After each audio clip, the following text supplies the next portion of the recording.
أعوذ بالله من الشيطان الرجيم. بسم الله الرحمن الرحيم. لقد تاب الله على النبي والمهاجرين والأنصار الذين اتبعوه في ساعة العسرة من بعد ما كاد يزيغ قلوب فريق منهم ثم تاب عليهم إنه بهم رؤوف رحيم.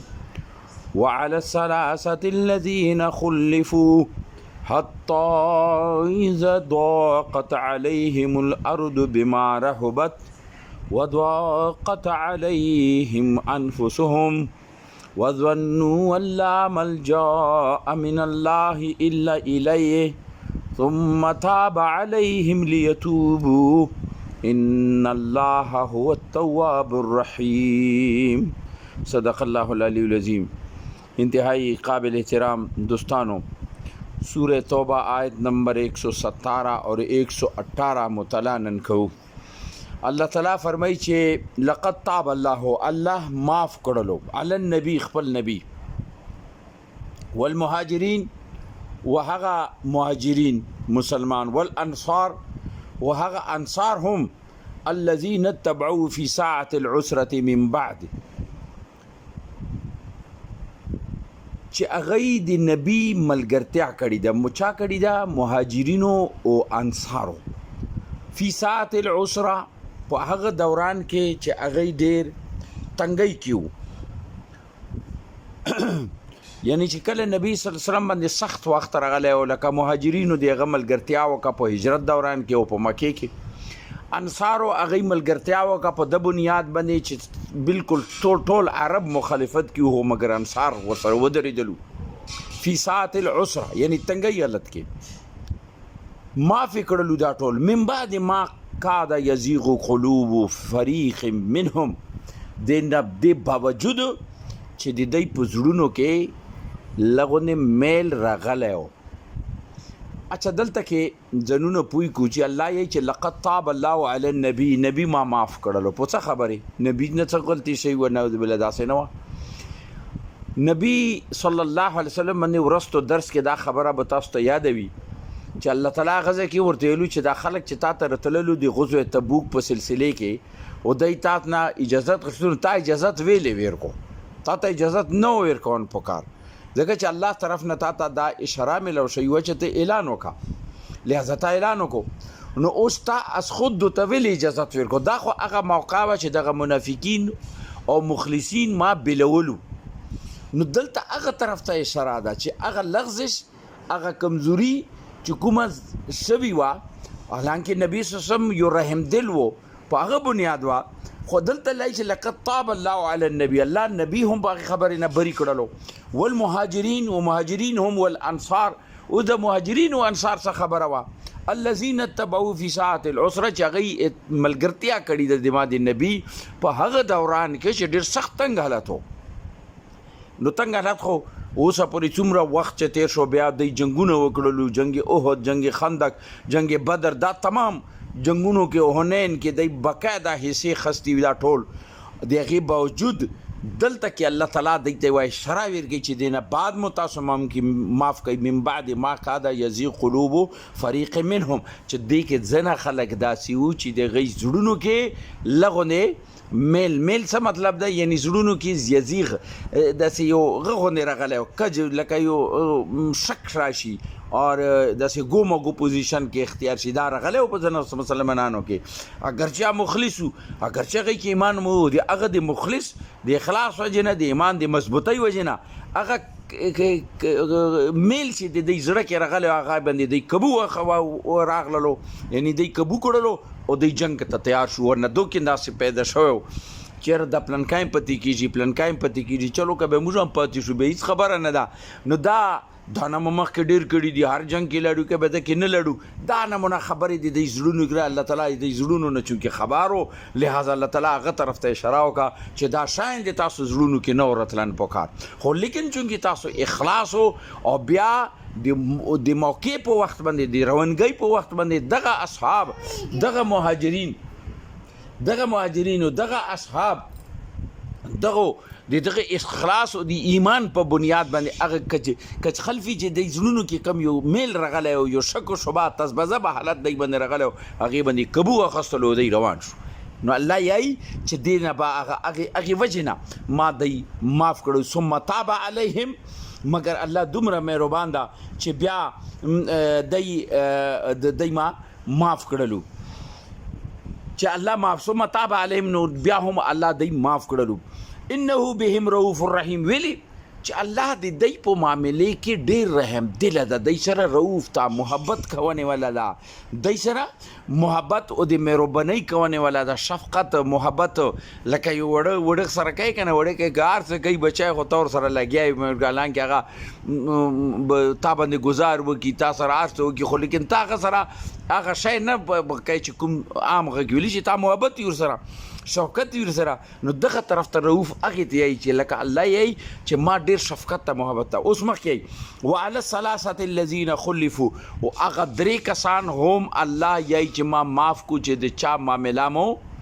ملتوي کړي وه، چا معامله مو ملتوي کړي وه. حتی اذا ضاقت علیهم الارض بما رحبت، حتی چې هغې باندې د ځمکه دومره وسعت باوجود هغې باندې تنګه شوې وه. وضاقت علیهم انفسهم، وهغې باندې خپل ځان هم دروند شوی و، خپل ځان ورته لکه دروند شوی و. وظنوا، مګر هغې ګمان دا کړی و، هغې ته پته وه د دې خبرې الله ملجا من الله الا الیه، چې الله نه علاوه بل ځای پناه موږ ته نشته ده. ثم تاب علیهم، بیا الله څه وکړو چې الله هغې طرف ته متوجه شو. تابه یعنی الله پلټ شو، هغې ته الله واپس مخ راواړولو، لیتوبو د دې دپاره چې دی الله ته واپس شي. اوس دا معاملات څه وه دې باندې ځان پوهیو، دې کې ډېر لوی سبق ته. دا معامله دا وه چې کله چې نبی صلی الله علیه وسلم د غزوه تبوک نه واپس راغو، نو د نبی صلی الله علیه وسلم به همیشه دا طریقه وه چې سفر نه غزوې نه څه مهم نه به چې واپس راغو مدینې ته،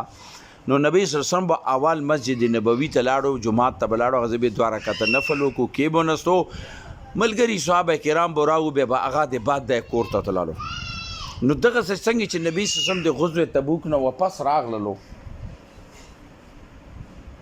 چې واپس راغلو نو مسجد نبوي کې کېناستو. نو چې کله وګورو چې مجلس رو دزه کې چې کم خلک پاتې وو، خبر خو ټول پیلاو شو چې جنګ نه وشو، دې باندې مخکې رسي کیسه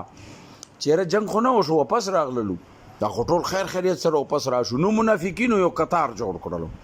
دا تقریبا 80 کسان وو، 80 کسانو چې دی یو قطار جوړ کو او نبی صلی الله علیه وسلم ته راتللو، او دی مسلسل خپلې خبرې پیش کولې چې یاره دا وجوهاتو دا وجوهاتو، موږ خو تاسو سره وو، موږ ډېر پریشانه وو، تاسو لپاره دعاګانې مو کولې وغیره وغیره، دا ټولې خبرې دی څه وکړو چې دی کشلې. او نبی صلی الله علیه وسلم ورته دا ویلي چې بس تاسو معامله الله بهتر پوهیږي، الله بهتر پوهیږي، ټول ته به دا خبره کوله چې بس الله بهتر پوهیږي، الله دې الله معامله ده چې تاسو سره څه کوي، لکه مفکوي مثلا. لیکن دې کې داسې کسان وو چې 3 صحابه کرامو، یو عقاب بن مالک رضی الله تعالی عنه، یو هلال بن امیہ رضی الله تعالی عنه، یو مرارہ بن ربیع رضی الله تعالی عنهم. دا هلال بن امیہ اور مرارہ بن ربیع رضی الله تعالی عنه چې دا بدری صحابه وو، دی بدر کې هم شرکت کړو، او دا عقاب بن مالک چې دا په بدر کې شریک نه و، دا په نور تمام غزوات کې دا شریک شوی. دا 3 داسې صحابه وو چې دا پاتو. خو د عقاب بن مالک خبره کوي چې یاره دا ټوله کیسه هغه د هغه په حدیثو کې د هغه روایات رسي چې هغه کومه کیسه کړې ده، هغه یې چې څه چلو چې څه ټیم چې نبي صلی الله علیه وسلم کېناستو نو موږ بس ټول راتللو او ټولو خپل عذر کولو، نبي صلی الله علیه وسلم به عذر بس واچو چې بظاهر به نظیر درو چې قبول یې کړو چې یاره بس ټیک ته وشوه، چلو الله پوهېږي تاسو سره. نو ټولو دا تقریبا 80 کسانو. کعب بن مالک یایي چې ما زړه کې یو تصور راغو، وی چې اول خو زړه ماته ویلو چې تن څه خبره وکړه، لیکن حقیقت څه و چې امام معامله څه وه، امام معامله دا وه چې کله چې جنگ تیری وه نو زه بلکل هر لحاظ سره تیار وم، ما سره مال نه و، ما سره سورلي وه، ما سره دا و ما چېرې سره تیرې څه خبره ده بس درې خبره एकदम به تیرې دی بس وا میاشت تیره شه دی کې एकदम اعلان وشو چې تیرې شه دلته کې ما ته زړه ویلو چې هېڅ خبره نه ما سره سورلي ده زه به ورپسې ورسم 2 ورځو 3 ورځو کې یی چې هغه 2-3 ورځې ما باندې تېره شو سفر هغه روان شو دې مې حتی چې پوره مهم ورسېدو خو ما باندې سستي غالبه وه او دا پورې چې وروستو زه ډېر پښیمان وم چې زه ولې نه لاړم د ځای ته لیکن حال څه و چې چونکې ما باندې غش شوی نو ما دا وکړل زه لکه سستي باندې راغه پاتې شم اوس چې کله نبي صلی الله علیه وسلم کېناستو نو ما ته خپل صورتحال پته وه چې بخي ما خو غلطي کړې ده او دغه دوران کې به ما ته بار بار احساس راتلو چې یاره یا خو مزوره پاتې دي یا بچي پاتې دي یا ښځې پاتې دي نو زه په کومو کې یم یا منافقین پاتې دي زه په کومو کې شمار شم دا احساس به ما ته راتلو خو بس کار نه شوی و دې موقع کې وي چې ما وی چې بی زه درویغ نه یم زه بالکل کوله خبره کوم همدغسې ما وکړو زه چې نبي صلی الله علیه وسلم ته ویرغه ما نبي صلی الله علیه وسلم ته ویلو چې یا رسول الله صلی الله علیه وسلم که چېرې زه تا ته اوس درویغ وایم نو بظاهر خو به کیدی شي زه تا راضي کوم او ته به مانه راضي شي مګر بعید نه ده چې الله به ډېر زر تا مانه بیا خفه کړي نو زه دا هېڅ غر نه کوم زه بالکل کلاو درته یایم چې بی ما نه غلطي شوي ده هېڅ رکاوټ نه و بس محض سستي مو کړې ده او مان باندې نفس غلب شوی او ما یوه داسې غلطي کړې ده چې زه دا صحیح نه وه او ما کله هو اعتراف زه کوم نبی صلی الله علیه وسلم چې ما دا خبره واورېدله نو نبی صلی الله علیه وسلم ما ته کوچې سیده ته انتظار وکړه په دې دوران کې په دغه موقع کې زه دا درس دلته کې بنده ویلي چې دا ډېره دلچسپه یوه کیسه ده او ډېره مزیداره کیسه ده او دې کې ډېر لوی سبق ته په هغه باندې به انشاءالله سبا ته غږېږو که الله ته منظوره وي الله دې موږ ته قرآن فهم راکړي دین فهم راکړي دې سمجھ راکړي او د دې په مطابق عملی زندگی انفرادي اجتماعي موږ ته جوړونې توفیق راکړي رب کریم موږ ته د قرآن نظام نصیب کړي رب کریم تا د دین او تا د اسلامي نظام قیام د پر چې کوم خلکو کوششونه کوي هغې ته کامیابي ورکړي د هغې نصرت وکړي او موږ ته د هغې مدد کوونې توفیق راکړي د هغې ملګرتیا کوونې توفیق راکړي رب کریم ایران ته فتح ورکړي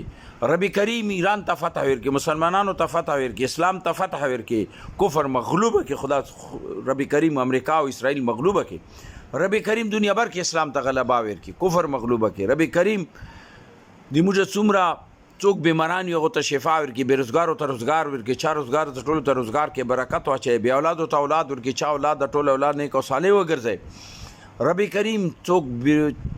چا نور حاجتونه پوره کړي څوک قرضدار یې قرضونه لاند کړي موږ څومره عزیزان رشته داران د دنیا نه رخصت ټولو ته مغفرت نصیب کړي وروستو ورځو کې ډېر لوی عالم دین چا شهید کړو رب کریم ته د هغه ته مغفرت نصیب کړي د هغه شیخ ادریس صاحب د هغه قبر د خپل نور نه منور کړي او رب کریم دا کم خلک چې دا کار کوي څوک کم کوي رب کریم دا ذلیل و خوار کې او دا د قانون په شکنجه کې رب کریم راولي موږ ملک ته موږ خلکو ته موږ مسلمانانو ته موږ قوم ته امن نصیب کړي رب کریم ته رحیم کریم موږ دا دعاګانې قبول کړي رب کریم مرګ پر اطاعت نصیب کړي مرګ وخت موږ باندې رحم کړي مرګ د بعد موږ ته مغفرت نصیب کړي قبر د عذاب نه مو ساتي آخرت تکلیفاتو نه مو ساتي رب کریم